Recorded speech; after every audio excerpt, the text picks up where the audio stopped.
सोचो, एक ऐसी दुनिया जहां ज्यादातर प्लैनेट डेड था, जब आइस एज का खौफ हर कॉन्टिनेंट पे छाया हुआ था, जब यूरोप सिर्फ सर्वाइवल मोड में था, नो होम्स, नो फ्यूचर, सिर्फ हंट या डाई, जब भूख नॉर्मल थी, जब एक्सटिंक्शन एक डेली पॉसिबिलिटी था, और उसी वक्त जापान ऑलरेडी सिविलाइजेशन बिल्ड कर रहा था।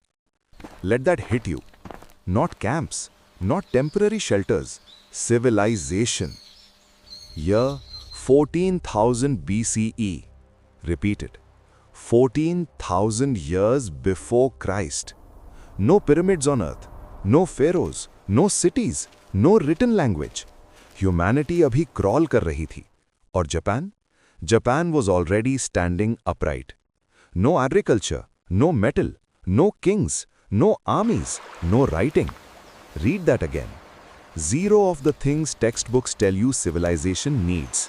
और फिर भी permanent settlements, world's oldest pottery, spiritual symbols carved into clay and bone. This is where logic breaks. History books ने तुमसे झूठ बोला. उन्होंने कहा first farming, then pottery, then cities, then culture. जोमन ने बोला no, we will do it backwards, we will do it earlier, we will do it better. समझो इस बात को, जब दुनिया फ्यूचर के बारे में सोच भी नहीं सकती थी, जोमन पीपल फ्यूचर के लिए प्लान कर रहे थे, फूड स्टोर कर रहे थे, होम्स बना रहे थे, रिचुअल्स क्रिएट कर रहे थे. They were not surviving, they were designing life. This is not ancient history, not boring archaeology, not dust and broken bones. This is a direct punch to modern arrogance. This is not history, this is a slap on everything you were taught.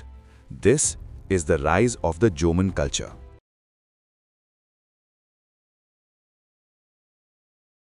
एक सवाल है, एक ऐसा सवाल जो पूरे history system को crash कर देता है. Question: How can a hunter-gatherer society with no farms, no kings, no storage economy live permanently in one place? Textbooks एक ही जवाब देते हैं, impossible. और तब जोमॉन कामली बोलता है, Watch me. 14,000 BCE. Location: Japan. Ice age retreat कर रहा है, ग्लेशियर्स मेल्ट हो रहे हैं, सी लेवल्स राइज करते जा रहे हैं, और दुनिया के ज्यादा पार्ट्स के लिए ये केओस था, बट जापान के लिए ये अपॉर्चुनिटी था. Forests explode with life, not metaphorically, literally. Oak trees, chestnuts, walnuts, rivers packed with fish, coastlines flooded with shellfish, dense forests full of deer and boar. और यहीं पे जोमॉन एक डेडली रियलाइजेशन करता है, फूड कहीं जा नहीं रहा, so why should we? Nuts, fish, shellfish, deer, wild plants, season के हिसाब से रोटेट होता हुआ इकोसिस्टम, एक natural buffet, 365 days supply chain, no farming pressure, no crop failure anxiety, no land ownership wars. Nature खुद उनका वेपन बन चुकी थी.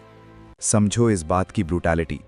बाकी दुनिया में हंटर गैदरर्स फूड के पीछे भागते थे, जोमॉन फूड उनके पास आता था.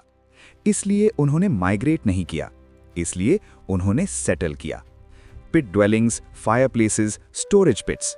ये लोग जंगल के विक्टिम्स नहीं थे, ये जंगल के मैनेजर्स थे.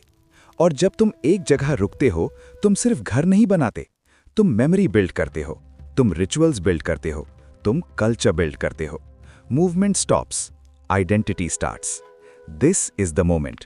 यहीं से राइज शुरू होता है, not with kings, not with bloodshed, not with conquest, but with something far more dangerous, understanding. History ने कहा हंटर्स कांट सेटल. जोमॉन ने प्रूव किया only the blind keep moving. This is where the rise begins.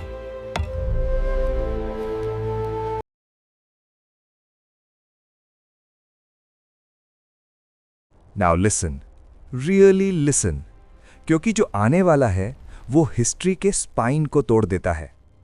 World's oldest known pottery, not China, not the Middle East, not Mesopotamia, Japan, Jomon, 14,000 BCE.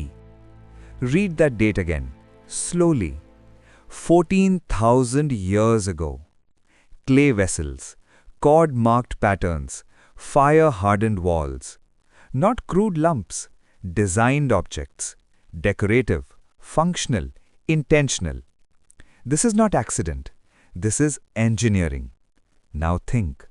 Pottery usually comes after agriculture, after farming, after surplus, after storage needs. That's the rule, everywhere. But Jomon breaks the rule. No farming, still pottery. No crops, still containers. No grain economy, still storage technology. This should not exist. So, why did they do it? Because they were not reacting to hunger. They were anticipating time. They boiled nuts to remove toxins. They stored seasonal food. They cooked efficiently. They preserved calories. This is not survival instinct. This is long-term planning. Jomon समझ चुके थे एक बात. Food is power. Time is power. Control is power. Pottling means you stay in one place. You expect tomorrow. You believe in continuity. Primitive लोग आज के लिए जीते हैं. Strategic minds कल के लिए सिस्टम बनाते हैं.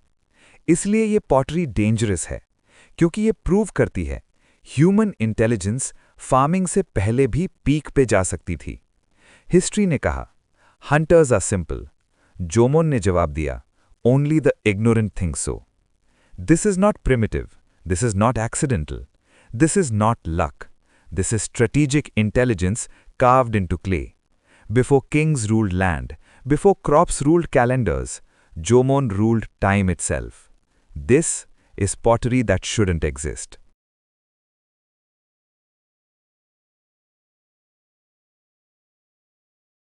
Let me hit you harder. और इस बार सीधा दिमाग पे. Timeline 14,000 to 10,000 BCE. जब बाकी दुनिया भाग रही थी, भटक रही थी, सर्वाइव कर रही थी, जोमोन रुक गए. They start building pit dwellings. सुनने में सिंपल लगता है, नहीं है. Not tents, not temporary camps, permanent houses. जमीन के अंदर dug in structures, insulation from cold, protection from storms. ये लोग कल के लिए सोच रहे थे. फायर प्लेसेस घर के अंदर, रोज जलने वाली आग, रोज का खाना, रोज की जिंदगी. कम्युनिटी लेआउट्स, घर के बीच डिस्टेंस प्लान्ड, शेयर्ड स्पेसेस. और सबसे डेंजरस चीज, जेनरेशनल लिविंग. बच्चे यहीं पैदा हो रहे हैं, बूढ़े यहीं मर रहे हैं. समझो इसका मतलब. जब बाकी दुनिया अभी भी घोस्ट्स की तरह माइग्रेट कर रही थी, जोमोन बोल चुका था, this land is ours. No walls, no armies, no kings, सिर्फ बिलोंगिंग. यहीं पर एक नया कॉन्सेप्ट पैदा होता है, स्टेबिलिटी. और हिस्ट्री में स्टेबिलिटी कभी इनोसेंट नहीं होती. स्टेबिलिटी मतलब मेमोरी. मेमोरी मतलब ट्रेडिशन. ट्रेडिशन मतलब रूल्स. रूल्स मतलब कल्चर. Culture is power. और पावर हमेशा डेंजरस होती है. जोमोन ने यहीं से सिविलाइजेशन का सबसे रिस्की एक्सपेरिमेंट स्टार्ट किया. मूव करना बंद किया, रूट बनाना शुरू किया. This is the birth of stability. और याद रखना, स्टेबिलिटी क्रिएट्स कल्चर और कल्चर हिस्ट्री को जन्म देती है.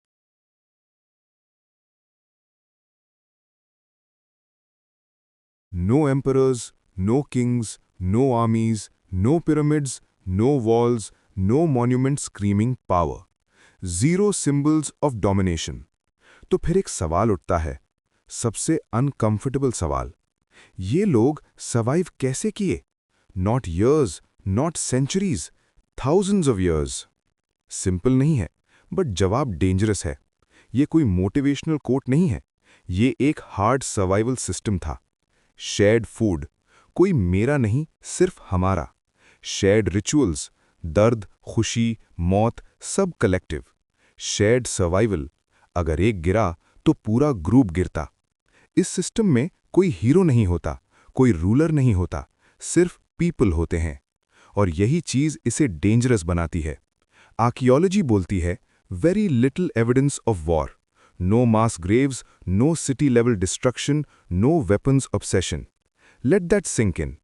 जब बाकी ह्यूमैनिटी जमीन के लिए काट रही थी, मार रही थी, जल रही थी, जोमन ने एक और रास्ता चूज किया, बैलेंस.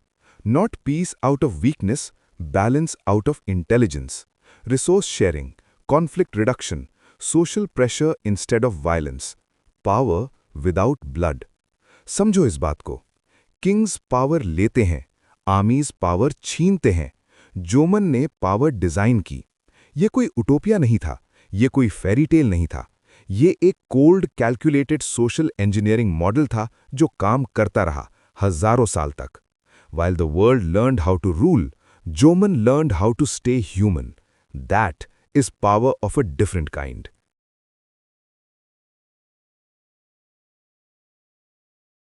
अब चीजें डार्क हो जाती हैं। ये स्टोरी अब सिर्फ सर्वाइवल की नहीं रही, ये डर की कहानी बन चुकी है। क्ले फिगरीन्स, डोगू, बड़ी बड़ी आंखें, टूटे हुए प्रोपोर्शंस, इंसान जैसे पर पूरे नहीं। और सबसे डिस्टर्बिंग बात, जानबूझ के तोड़ी हुई। सवाल सिंपल है, व्हाई? क्योंकि ये टॉयज नहीं थे, ये डेकोरेशन नहीं थे, ये आर्ट फॉर फन नहीं था। These were ritual weapons, healing rituals, fertility rights, बीमारियों से प्रोटेक्शन, मौत से नेगोशिएशन। जब कोई बीमार होता था, जब बच्चा पैदा नहीं होता था, जब मौत नजदीक लगती थी, तो तलवार नहीं उठती थी। जोमोन ने समझा एक ब्रूटल ट्रूथ, एनिमी हमेशा इंसान नहीं होता। कभी डिजीज होती है, कभी फैमिन, कभी नेचर का मूड, और इन चीजों को मारा नहीं जा सकता। इसलिए उन्होंने एक और रास्ता चूज किया, सिंबलिज्म, रिचुअल, साइकोलॉजिकल कंट्रोल। डोगू को तोड़ना मतलब बीमारी को तोड़ना, दर्द को तोड़ना, बैड लक को तोड़ना। Violence without blood. ये प्रिमिटिव सुपरस्टिशन नहीं थी, ये अर्ली साइकोलॉजिकल वॉरफेयर थी, against the unknown, against randomness, against reality itself. जब बाकी दुनिया दुश्मन को मार रही थी, जोमोन दर्द को समझने की कोशिश कर रहा था। They didn't fight enemies with swords, they fought fear with meaning. और कभी-कभी meaning is the strongest weapon humanity has.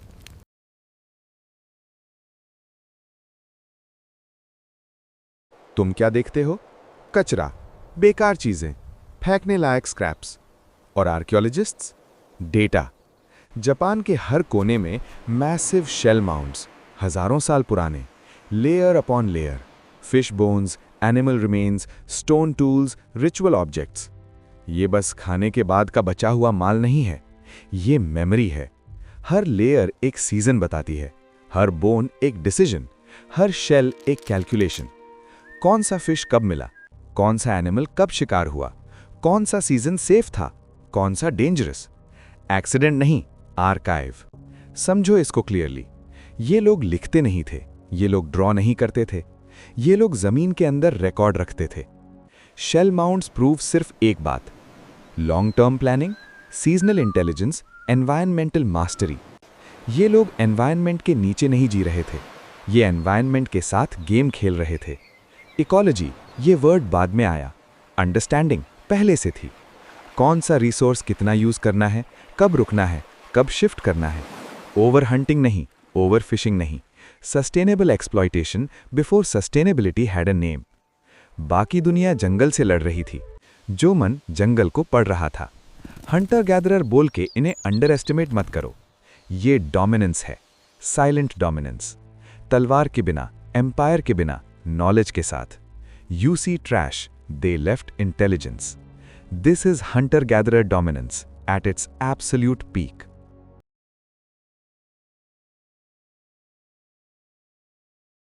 एक हार्ड ट्रूथ सुनो, most ancient civilizations collapse fast. Egypt weaken होता है, मेसोपोटामिया टूट जाता है।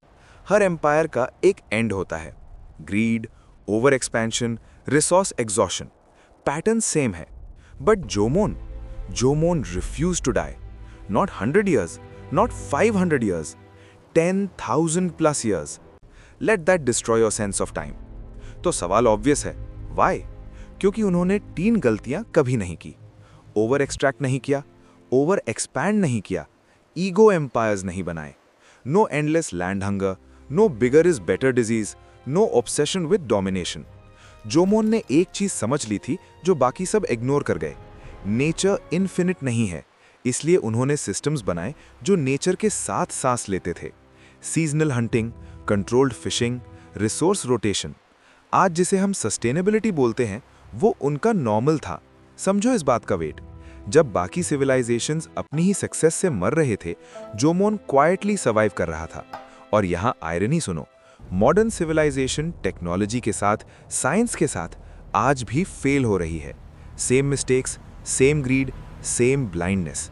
जोमोन कोलैप्स्ड इसलिए नहीं हुआ क्योंकि उन्होंने ग्रोथ को वर्शिप नहीं किया, उन्होंने बैलेंस को वर्शिप किया। Empires explode, systems rot, but civilizations that breathe with nature endure. Jomon didn't collapse. Humanity forgot how not to.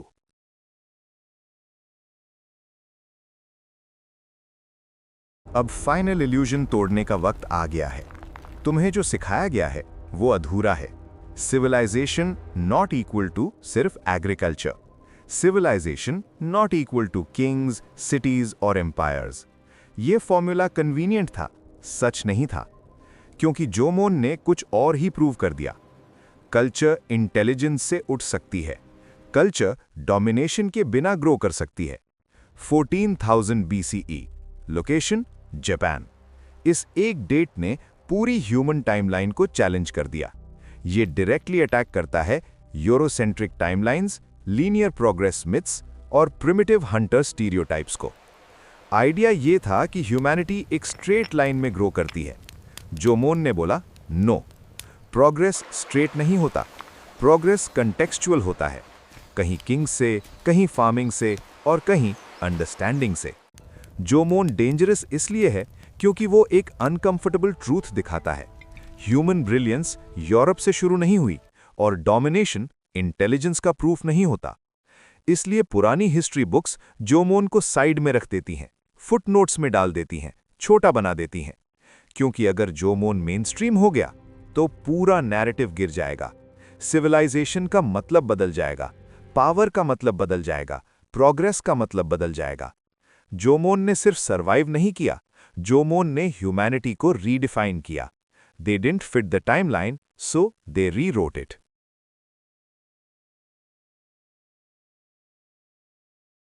जब दुनिया इजिप्ट के नाम पे चिल्लाती है, जब सुमेर के मॉन्यूमेंट्स पे स्पॉटलाइट पड़ती है, जोमोन चुप रहता है।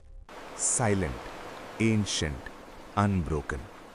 No monuments shouting power, no pyramids begging attention, no gold screaming look at me. सिर्फ लोग, सिर्फ जिंदगी, सिर्फ समझ। हजारों साल तक बिना किंग्स के, बिना आर्मीज के, बिना कोलैप्स के। ये साइलेंस कमजोरी नहीं थी, ये कॉन्फिडेंस था। समझो इस बात को ध्यान से। जोमोन ने दुनिया को इंप्रेस करने की कोशिश नहीं की, जोमोन ने दुनिया को आउटलास्ट किया। याद रखना ये लाइन। जब ह्यूमैनिटी सर्वाइव करना सीख रही थी, जोमोन जीना सीख चुका था। उन्होंने पावर शो नहीं की, उन्होंने बैलेंस बनाया, उन्होंने टाइम को जीता। इसलिए वो आज भी खड़े हैं, हिस्ट्री के शैडोज में, silent giants. This was the rise. और अगर तुम्हें लगता है ये एंड था, you're wrong. This was only the beginning.